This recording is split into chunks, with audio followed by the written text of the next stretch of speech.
यह भगवत गीता का 7वां अध्याय है। इसे ज्ञान विज्ञान योग भी कहते हैं। इस अध्याय में कृष्ण जी अर्जुन को बताते हैं कि पूरे ब्रह्मांड में जितनी भी वस्तुएं हैं जो प्रत्यक्ष हैं वो मैं हूं, और जितनी भी वस्तुएं हैं जो अप्रत्यक्ष हैं वो भी मैं ही हूं। पूरे ब्रह्मांड में फैले अपने विस्तार को अर्जुन से बताते हैं। श्री भगवान अर्जुन से कहते हैं कि अब मैं तुमसे बिल्कुल आसान शब्दों में उस दिव्य ज्ञान को कहूंगा जिसके जान लेने के बाद तुम्हें जानने के लिए कुछ भी शेष नहीं रह जाएगा। इसलिए तुम इस ज्ञान को संशय से रहित होकर पूरा मन मुझ में लगाकर पूरे ध्यान से सुनो।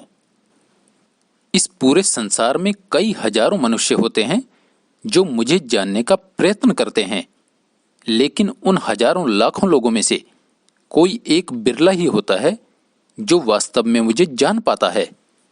मनुष्याणाम सहस्रेषु कश्चिद् दधति सिद्धये यततामपि सिद्धनाम कश्चिन माम तत्वतः। इस पूरे ब्रह्मांड में जितनी भी भौतिक वस्तुएं हैं जो दिखाई देती हैं वो मैं हूं, और उन सभी वस्तुओं को चलाने वाली अदृश्य शक्ति भी मैं ही हूं। पृथ्वी, जल, अग्नि, वायु, आकाश, मन, बुद्धि और अहंकार, ये 8 गुण मेरी ही प्रकृतियां हैं, और इन सब को चलाने वाली अदृश्य शक्ति भी मैं ही हूं।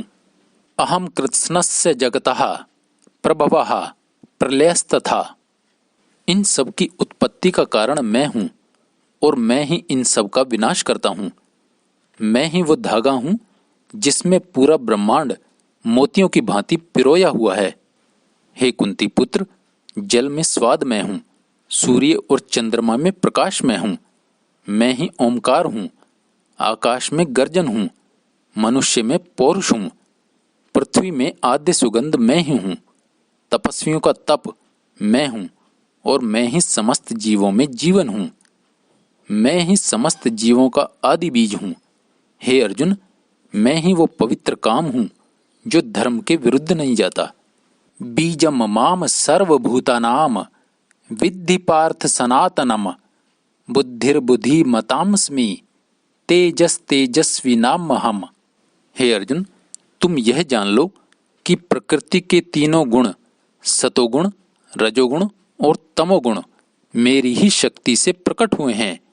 ये तीनों गुण मेरे अधीन हैं। जो लोग मेरी शरण में आते हैं वो ही मुझे जान पाते हैं, लेकिन जो मोह माया में फंसे रहते हैं वे नहीं जान पाते कि मैं अविनाशी हूं। जो निपट मूर्ख हैं, जिनमें अहंकार है, जिनका ज्ञान माया ने हर लिया है, ऐसे दुष्ट मेरी शरण नहीं पाते। हे भरत श्रेष्ठ, ये 4 लोग मेरी सेवा में आते हैं, आर्त, जिज्ञासु, अर्थार्थी तथा ज्ञानी। जो मुसीबत में है, जो मुझे जानने की इच्छा रखता है, जो मुझसे लाभ पाने की कामना रखता है, और जो ज्ञानी है, ये 4 लोग मेरी सेवा में आते हैं। चतुर्विद्धा भजनते माम जनः सोकृतनोऽर्जुन आर्तो जिज्ञासुर अथार्तिर ज्ञानी च भरत ऋषभ। किंतु इन सब में जो शुद्ध भक्ति भाव से मुझ में स्थिर रहता है वही परम ज्ञानी है, वही मेरा प्रिय भक्त है। ये चारों ही उदार चेता व्यक्ति हैं, परंतु जो मुझी में ही लीन रहता है मैं उन्हें अपने समान ही समझता हूँ। वह निश्चित रूप से मुझे पा लेता है। ऐसा महात्मा अत्यंत दुर्लभ होता है।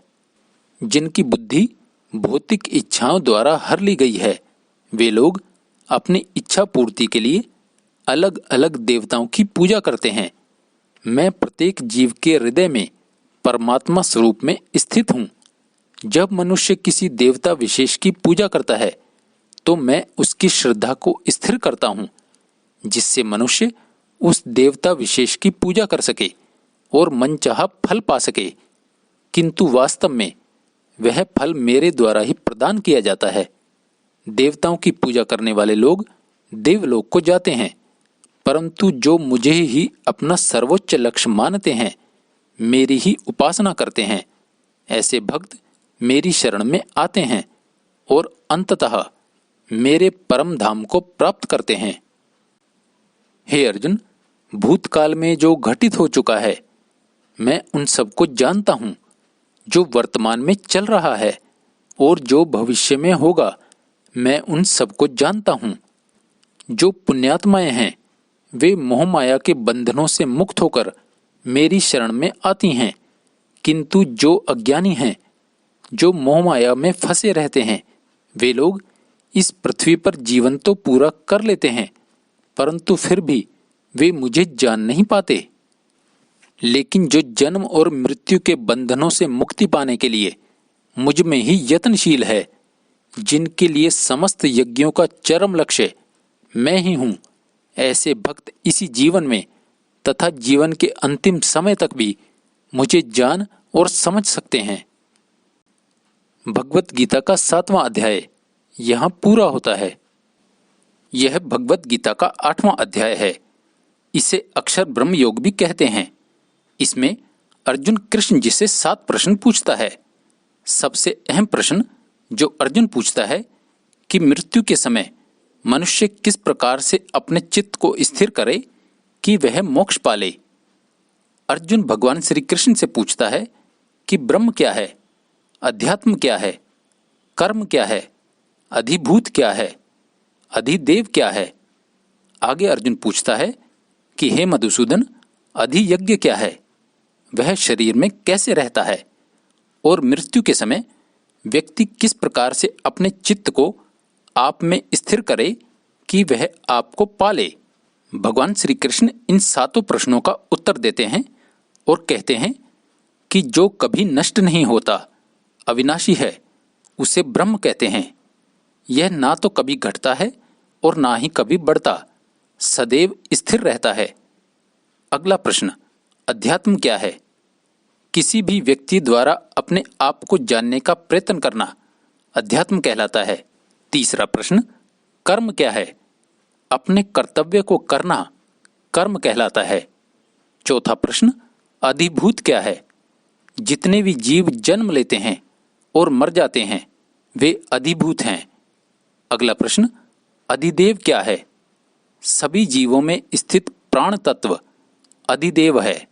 हे अर्जुन, सभी जीवों में मैं ही आत्मा स्वरूप में समाया हुआ हूँ। मैं अधिदेव हूँ और मैं ही अधियज्ञ हूँ। इस पूरे ब्रह्मांड में जितने भी कर्म हैं मेरे द्वारा ही किए जाते हैं और इन सभी कामों को मैं यज्ञ की भावना से करता हूँ और उन सभी कामों को मैं अपना कर्तव्य समझकर यज्ञ की भावना से करता हूँ और किसी भी काम से किसी भी प्रकार की लाभ या हानि होने की अपेक्षा नहीं लगाता। ऐसी भावना से कर्म करना अधियज्ञ कहलाता है। सृष्टि के प्रत्येक जीव के हृदय में मैं ही परमात्मा स्वरूप में स्थित अधियज्ञ हूँ।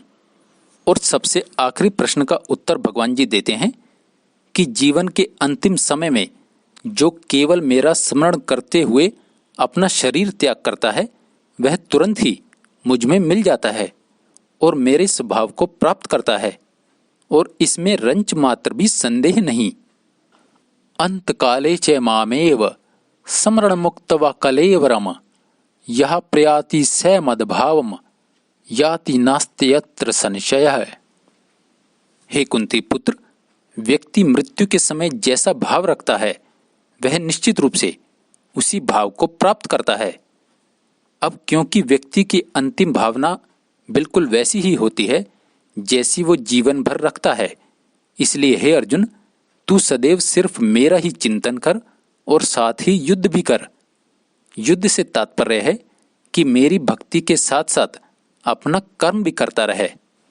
यदि तुम अपने मन को तथा बुद्धि को केवल मुझी में स्थिर करके बिना अपना ध्यान भटकाए केवल और केवल मेरा ही स्मरण करके मुझी में ही ध्यान लगाते हो तो तुम अवश्य ही मुझे पा सकते हो।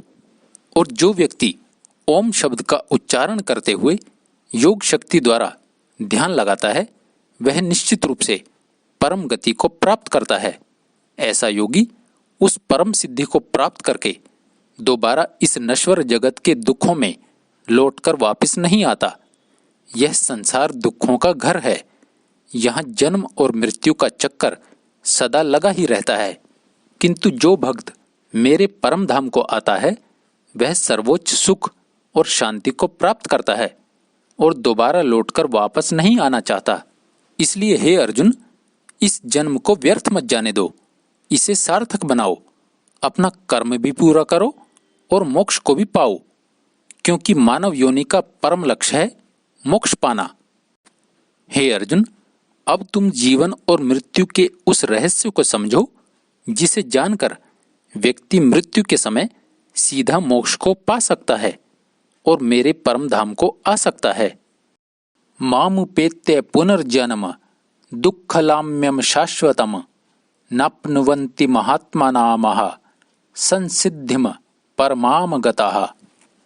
जो व्यक्ति प्रकाश में देह त्याग करता है, अर्थात अग्निदेव के प्रभाव में, प्रकाश में, दिन के शुभ क्षण में, शुक्ल पक्ष में या जब सूर्य उत्तरायण में रहता है, वह परम ब्रह्म को प्राप्त होते हैं। और जो व्यक्ति अंधकार में देह त्याग करता है, अर्थात धुएं में, रात्रि में, कृष्ण पक्ष में या जब सूर्य दक्षिणायन में रहता है, वह चंद्रलोक को प्राप्त होते हैं, किंतु वहां से वे पुनः पृथ्वी पर लौट आते हैं।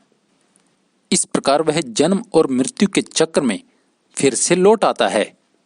यद्यपि मनुष्य इन दोनों मार्गों को जानता है, परंतु मोहमाया में फंस जाता है और योनि दर योनि भटकता ही रहता है। किंतु जो पूर्ण योगी है, वह अपने इसी जन्म को सार्थक बनाते हैं और अपना कर्म भी सिद्ध करते हैं और अपना जन्म भी। नैवे सृति पार्थ जनान योगी मुह्यति कश्चन तस्मात् सर्वेषु कालेषु योग युक्तो भावार्जुन। यही अक्षर ब्रह्म योग का सार है। जय श्री कृष्ण।